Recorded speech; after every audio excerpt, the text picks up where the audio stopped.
안녕하십니까. 6월 21일 목요일 외교부 정례 브리핑을 시작하겠습니다. 먼저 강경화 외교부 장관은 오는 6월 25일 아세안 10개 회원국 대표부 대사로 구성된 아세안 상주대표위원회를 접견할 예정입니다. 우리 정부 초청으로 6월 24일부터 29일까지 방한하는 아세안 상주대표위원회는 추가로 통일부 장관 예방, 국회 한 아세안 포럼 및 부산 외국어대학교 학생과의 간담회, 한 아세안 센터 및 아세안 문화원 방문, 아시아 산림협력기구 사무국 방문 등의 일정도 가질 예정입니다.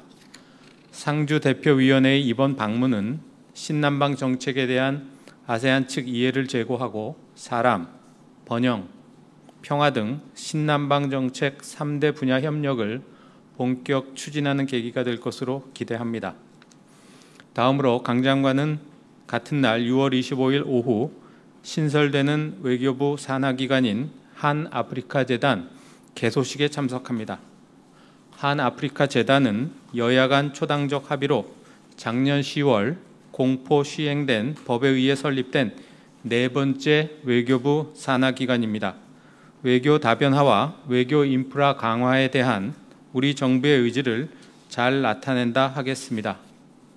한아프리카재단은 아프리카에 대한 전문적인 조사 연구는 물론 우리 기업 진출과 민간 교류 협력, 특히 청년 진출을 적극 지원하는 대아프리카 협업 플랫폼으로 역할을 할 예정입니다. 끝으로 조현 외교부 2차관은 6월 22일 조지 카트루갈로스 그리스 외교부 교체 장관과 제3차 한그리스 경제공동위원회를 개최합니다. 양측은 전자정부, 과학기술, 교통인프라, 조선해운, 문화관광, 농업 등 경제 관련 제반 분야에서 양국 간의 긴밀한 협력 방안을 논의할 예정입니다. 이상입니다. 질문 받겠습니다.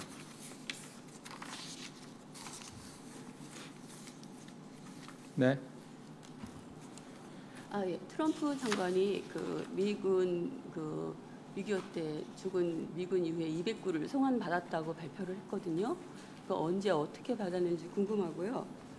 또 한미 부장이 모여서 7월 중으로 한미 북중이 모여서 종전 선언을 한다는 보도도 있었거든요.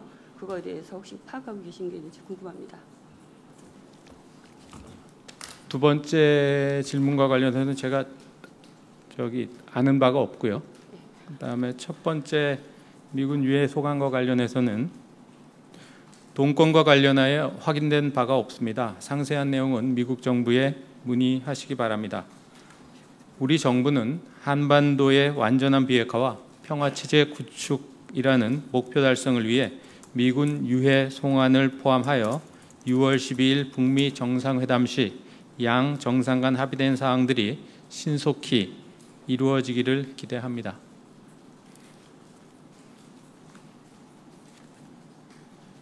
네, 문 기자님. 예, 헤럴드 경제 문재현 기자입니다. 다음 주에 제4차 한미 방위비 분담금 협상이 진행될 예정인데 그 협상에서 한반도 평화 모멘텀과 관련돼서 그 분담금 총액에 대한 논의가 이루어질 것인지 궁금합니다. 네.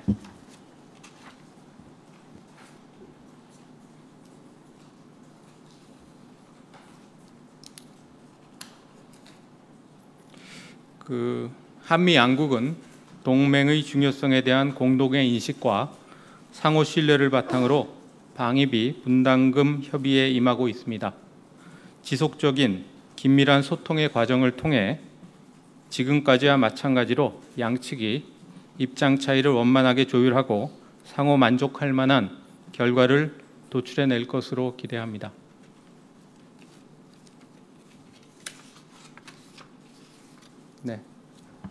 네, 연합뉴스 이상현 기자입니다. 어제 이른 시간에 미국 쪽에서 유엔 인권이사회 탈퇴 입장을 밝혔는데요. 이거에 대한 입장 있으신지, 그리고 만약에 이렇게 된 경우에 이제 유엔 인권이사회를 통한 북한 인권 문제 제기에 있어서 어떤 영향을 줄? 네. 우리 정부는 유엔 인권이사회의 국제 인권 보호와 증진을 위한 역할과 노력을 적극 지지합니다. 미국의 탈퇴 결정에도 불구하고 인권이사회는 세계 인권 증진을 위한 책무를 충실히 이행해야 하며 우리 정부는 이에 지속 동참해 나갈 것입니다.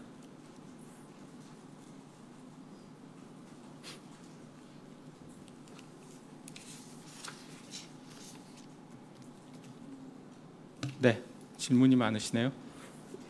그 방위비 분담에서 연결돼서 건데요. 1차부터 3차까지 한 내용에 대해서 혹시 외교부가 파악하고 계신 게 있는지 궁금한데요. 방위비는 저희 외교부가 담당을 하고 있죠. 그래서 그 내용에 대해서 다 설명을 적절한 형식으로 드려왔습니다. 예.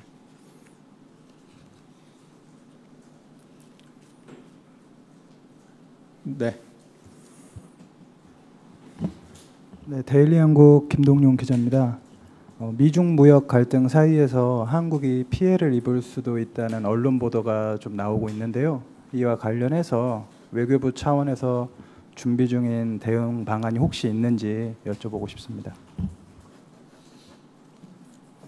네, 지금 말씀하신 그런 내용과 관련해서는 저희가 그 관련 부처와 긴밀히 협의하고 또 필요한 외교적인 노력을 기울이고 있다는 말씀을 드립니다. 네. 네, 뉴스핌 최송무 기자입니다. 그 일본 오사카 지진 이후에 추가 지진 우려가 좀 있는데 이 지역이 교민이 많이 살고 있는 지역 아니겠습니까? 이쪽에 교민 안전을 위해서 어떤 좀 조치를 취하고 계시거나 준비하고 계신 게 있는지 궁금합니다.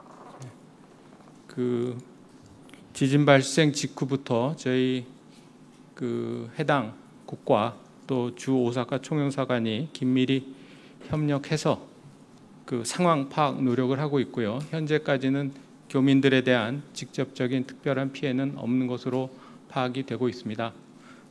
추가로 제가 확인을 해서 알려드릴 사항이 있으면 알려드리도록 하겠습니다. 네, 문 기자님. 네, 질문 하나 더 있어서 그런데요. 그 미 국무부 비확산 차관보인 크리스토퍼 포드가 지금 한국에 원래 금주 올 예정이었던 걸로 알고 있는데 이란 제재에 대한 복구의 문제에 대해서 뭐 협의하는 걸로 알고 있는데 북한 문제에 대해서도 이야기를 나눴는지 그리고 제재 관련해서 논의된 게 있는지 궁금합니다. 제가 그 인사의 방한 소식에 대해서 제가 접한 게 없거든요. 그래서 그 제가 한번 확인을 해보고요. 예, 알려드릴 사항이 있으면 알려드리도록 하겠습니다. 또 네, 조 차장님. 뉴스의 조명입니다. 그 정부가 대북 제재 관련해 가지고 이렇게 입장을 여러 번 밝힌 바가 있는데요. 우리 장관께서도 밝히고 하셨는데 그 안보리 제재에 대해서는 그 비핵화의 어떤 구체적인 조치가 있어야 이제 완화나 해제가 가능하다고 말씀하셨는데 우리 독자 제재에 대해서도 안보리 제재와 같은 입장이신지 아니면 독자 제재에 대해서는 조금 더 기준이 다르신지 어떤지 좀 질문드리고 싶습니다. 그 아시는 바와 같이 독자 제재라는 것은 그 해당국 정부가 필요하다고 판단을 해서 독자적으로 내린 그런 결정 사항입니다. 그에 반해서 안보리 차원에서의 대북 제재는 국제사회가 컨센서스로 북한에 대해서 가한 제재입니다. 그래서 따라서 이 양측 간에 그러니까 각국의 독자 제재와 안보리 차원의 대북 제재는 그런 해제 요건이라든지 아니면 그런 그 절차라든지 이런 것들이 다를 수밖에 없다라고 생각을 합니다.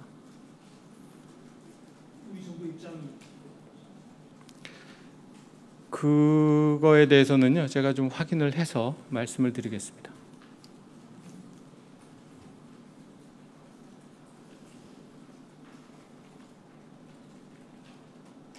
또 질문 있으십니까? 네, 질문 없으시면 오늘 브리핑 모두 마치겠습니다. 감사합니다.